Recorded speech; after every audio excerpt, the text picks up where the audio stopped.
Ladies and gentlemen, I am SidAlpha, and as there has been a lot of new information surfacing surrounding the topic of confirmed plagiarist Filip Miucin and his plagiarized content, along with the complete joke that he attempted to pass off as some form of apology video, I felt it warranted a follow-up. Now, my personal feelings towards confirmed plagiarist Filip Miucin are extremely unkind, and if I were to express them here unfiltered, I would have to age-gate my video, so I will apologize to everyone if I temper my own opinion here in this video somewhat. Make no mistake, confirmed plagiarist Filip Miucin is the worst kind of scum that one could find in the form of a critic or journalist, and if you are one of those that are actually defending this piece of congealed tuberculotic sputum, then you are, in my mind, no better than he is. However, I'm not going to allow this video to become a self-indulgent rant like it did the last time I tried recording it. I don't think that would serve any real purpose, and any such vitriolic ranting is best left offline. That said, I'm sure you all know what happened with the Dead Cells review that confirmed plagiarist Filip Miucin plagiarized from Boomstick Gaming. If not, then I will post a link right about now to my original video discussing that topic. There are two main aspects to go through here in this video, though. The first is confirmed plagiarist Filip Miucin's apology video. The second is the growing list of videos that have been proven to be plagiarized. That number has now grown into the double digits, and it was at that point that I decided that it was time for me to step back in. First, let's go through the apology video, which was not really an apology video at all. The video itself was a fully monetized dramatization in which confirmed plagiarist Filip Miucin did his best to paint himself as the trodden-on victim of the big bad gamers and gaming journos out there. Now, I will be making use of clips from his apology video extensively here. It is worth noting that confirmed plagiarist Filip Miucin has taken down his monetized apology video and has been DMCA striking any re-uploads that he finds. Thankfully, when I asked on Twitter, some of my viewers were able to locate a couple of mirrors, and I was able to download an offline copy. I will be more than willing to provide that copy in its unedited form to any journalistic entities out there if they ask, as long as it's to be used in a journalistic capacity. He started off in his non-apology video with the overly dramatic sigh, which transitioned directly into the fake voice quiver in order to attempt to elicit a sympathetic response from the viewer, which then he immediately made sure to quantify the plagiarism as allegations, which implied that he was innocent. I'm not really sure where to start, because there's a lot that I need to say. But if you're watching this video, then you probably already heard about the plagiarism allegations, and now you're waiting for my side of the story. Confirmed plagiarist Filip Miucin then alleges that how he plagiarized this review was very similar to how others he has met in the games industry have handled their reviews, which makes me wonder what complete hacks he's been associating with up until this point, because I can guarantee you that any real journalist, industry pundit, or critic out there will be able to state with absolute confidence that Miucin is full of shit with this statement. My review process isn't really that different from other reviewers that I've met while working as a professional in the games media industry. And the formula stays the same for whatever product I'm reviewing. I do as much research as I can about it, whether it's a game, a product, or an event. I try to look at all resources that I have available to me before I start formulating my own critical opinions so that I can offer the most cohesive possible review. Confirmed plagiarist Filip Miucin then attempted to pass off a well-wish statement in regards to Boomstick's channel, but to me, this came across as nothing more than his attempting to underscore the fact that Boomstick's channel has met a massive upsurge in viewers as a result of this controversy. This is a subtle implication that Boomstick started this whole controversy as a way to gain popularity, while at the same time attempting to make himself look conciliatory in the process. As for Boomstick, I have nothing but the best wishes for him, and I hope that his wave of success lasts a long time. A lot of you watching this video might not know my story, but I also started out as a YouTuber, so I completely understand what it's like being a small YouTuber trying to make a name for yourself. I mean, Boomstick, just keep doing what you're doing, man. It looks like you have a great thing going, and I've got nothing but respect for you. Confirmed plagiarist Filip Miucin then makes claims that the videos on his channel are all his own original work and openly invites Kotaku's Jason Schreier to keep digging to find more plagiarized content, while also attempting to paint Jason Schreier as being the villain here for stating that his FIFA 18 review was plagiarized. I was lucky enough to get noticed on IGN through my YouTube channel, which, if in case you're wondering, is in fact all of my own original work. So you can keep looking, Kotaku, and please let me know if you find anything, which By the way, their news editor, Jason Schreier, tried to imply that my FIFA 18 review was also inauthentic by claiming that I copied it from Nintendo Life, and that's just so not the case. I mean, maybe he was implying that if you have similarly opinionated reviews, then you're just plagiarizing, or maybe he's just trying to get as many clicks off of my name right now as possible, or maybe he just likes kicking people when they're down. I don't know. I mean, check it out for yourselves and you be the judge. And that right there, I want to focus on a little bit. With confirmed plagiarist Filip Miucin officially throwing down the gauntlet, the internet in all of its wondrous beauty were only too willing to accept that challenge, and finding other examples of confirmed plagiarist Filip Miucin's actions has apparently been not very difficult to do. Jason Schreier stated in his own follow-up article that he has received notifications of dozens of instances of plagiarism. But you know it's bad when the person is so accustomed to ripping off other people's work that even his LinkedIn page was copied from the Society for Human Resource Management website. As depicted by Kotaku, on the left is confirmed plagiarist Filip Miucin's LinkedIn profile, and on the right is the website's template. And I could keep going on about confirmed plagiarist Filip Miucin's joke of a non-apology video, but realistically, there's absolutely no need to perform any sort of character assassination. No, confirmed plagiarist Filip Miucin is more than capable of doing that himself. Now let's go back to one of the statements that he made in his non-apology video. If in case you're wondering, is in fact all of my own original work. So you can keep looking, Kotaku, and please let me know if you find anything. Very well. Here are some of the examples that were listed on the website recetera.com and was so kindly compiled into an easy list by the user Axe from that conversation thread. And I would like to take a moment to thank all of the users on that thread that contributed to that list. Please know that your efforts do not go unnoticed or unappreciated. Now, I will throw up a timestamp here for you to jump to if you would wish to skip the what will amount to several minutes of video evidence of confirmed plagiarist Filip Miucin's actions, but I did feel compelled to not just tell, but show some of his body of work, if you could call it that. So without further ado, ladies and gentlemen, I present to you confirmed plagiarist Filip Miucin ripping off his betters.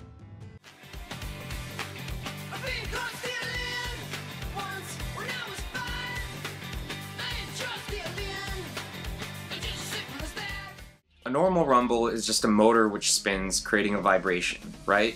Well, HT Rumble uses linear actuators, similar to Apple's Taptic Engine, which is what they use for the new Force Touch stuff in the new iPhones and Apple Watches. See, I believe that these are different in that they are more likely weighted electromagnets, rather than a simple spinning motor. This means you can create a much more subtle variety of sensations compared to a rumble motor, which is pretty much just a spinning motor, and all those can really do is produce differing speeds of vibration.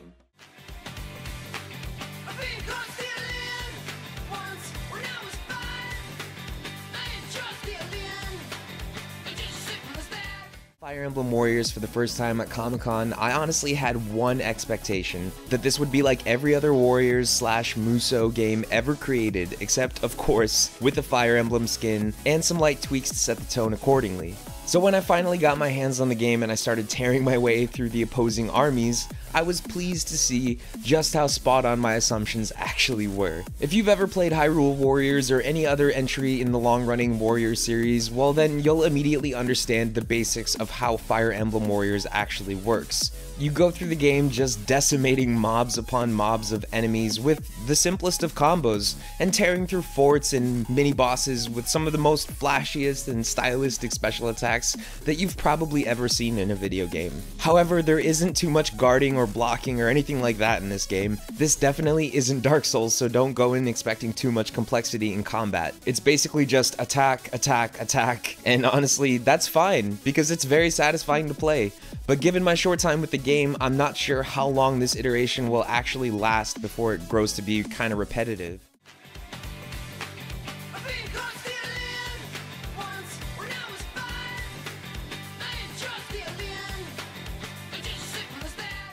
Coming in at the top of the list at number 5 is Pokken Tournament Dx. Pokken Tournament Dx is a blending between Bandai Namco's popular Tekken series with the world of Pokemon. Fighters square off against each other in a 3D space, sort of like the Dragon Ball Xenoverse games, before switching to a more traditional 2D view when the action begins to heat up and gets into close quarters.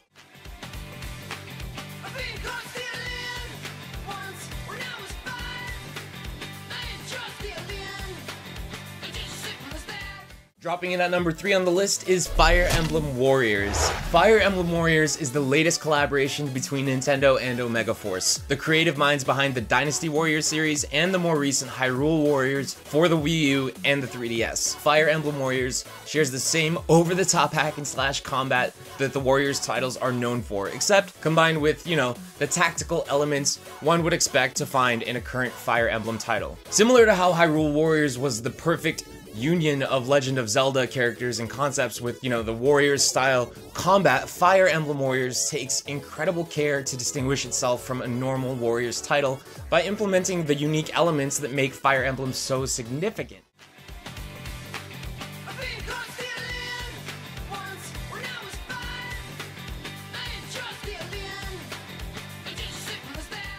But the one trickier aspect of the controls is that you don't actually control Mario himself. You controlled a little rabbit Roomba hybrid named Beepo, and even with that top-down view, it was a little harder to keep like track of where Beepo was, and I kept kind of forgetting who I was actually controlling sometimes and would just auto think that I was just playing as the more obvious and recognizable Mario character or sprite on screen. But that didn't make it any more unenjoyable when I was trying to grab coins or explore secret environments all throughout the map at all. So besides some minor exploration where you'll encounter light puzzles and other environmental elements, battles are the other main form of gameplay, which is awesome because that's where the game really shines.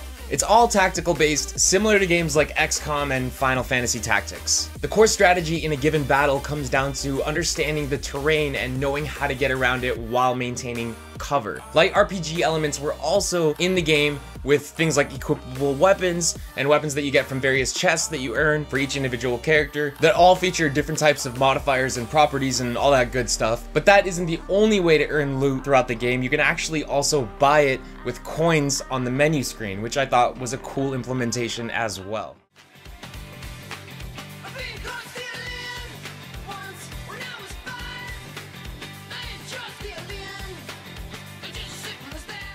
So in contrast to many recent Mario adventures, Odyssey is way more open, and it's, like I said, way more akin to Super Mario 64. There aren't really any time limits or any clear objectives in the game's collection of exotic locales, just places to go and people to speak to, and of course secrets to find.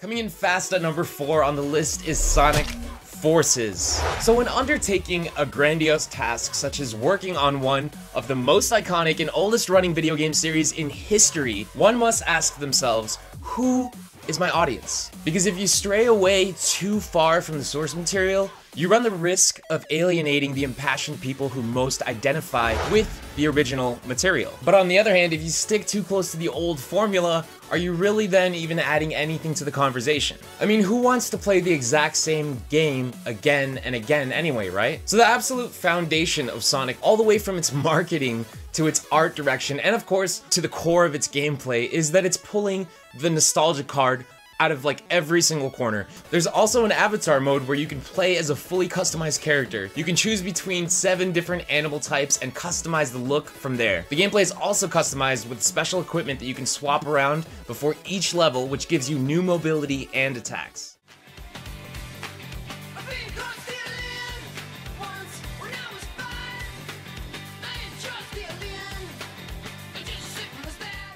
With gameplay shifting between field phase, where you can freely move your Pokemon around the arena, and duel phase, where they move relative to each other, akin to gameplay you'll find in games like Bandai Namco's popular Tekken series. But instead of focusing on more technical gameplay like the Tekken series does, Pokken Tournament goes all in on action, which can allow for some pretty rewarding matches for both casual and hardcore fighting game fans alike. That means you'll be able to pull off some pretty impressive looking combos with ease, such as specials and mega evolutions, which you can build up during battle using your synergy gauge. And so there we have it. Confirmed plagiarist Filip Miucin has tried to deny plagiarism and has openly stated that his videos are all his original work, which is completely and demonstrably false. This person is not a games critic.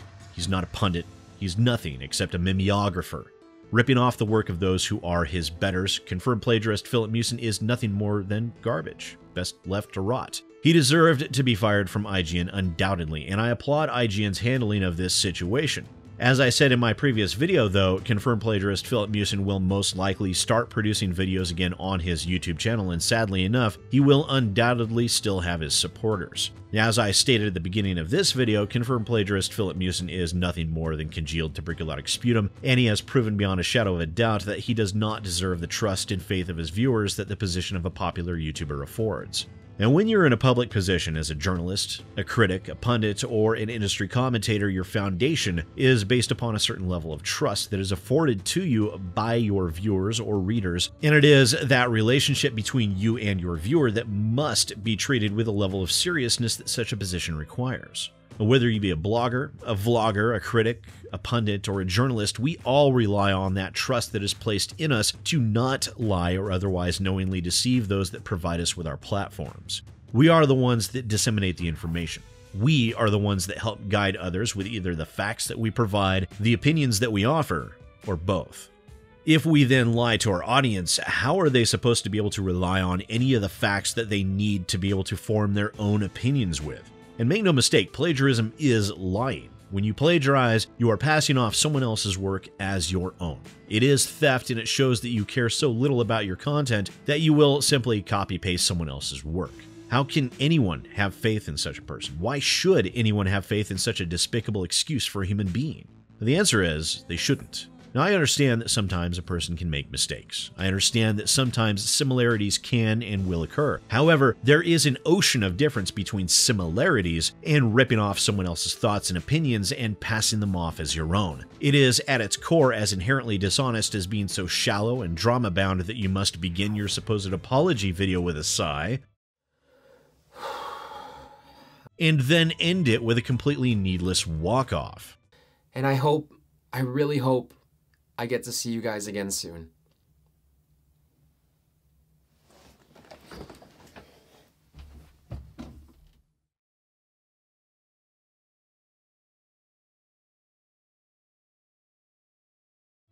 And through that entire video where confirmed plagiarist Filip Miucin attempted to get people to feel sorry for him, he never once apologized to Boomstick Gaming, the person whose work he stole. Granted, you don't have to worry about Boomstick, he's doing fine. He actually almost caught up to me in subscribers, having shot up over 60,000 since the controversy began. But he is still owed an apology. Confirmed plagiarist Filip Miucin stole his work, and he is owed at least that.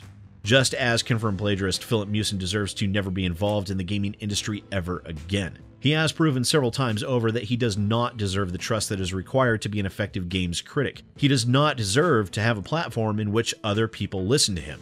Confirmed plagiarist Filip Miucin is a liar and a thief, and no one should ever forget that. Once again, ladies and gentlemen, I am SidAlpha, and I'll see you next time.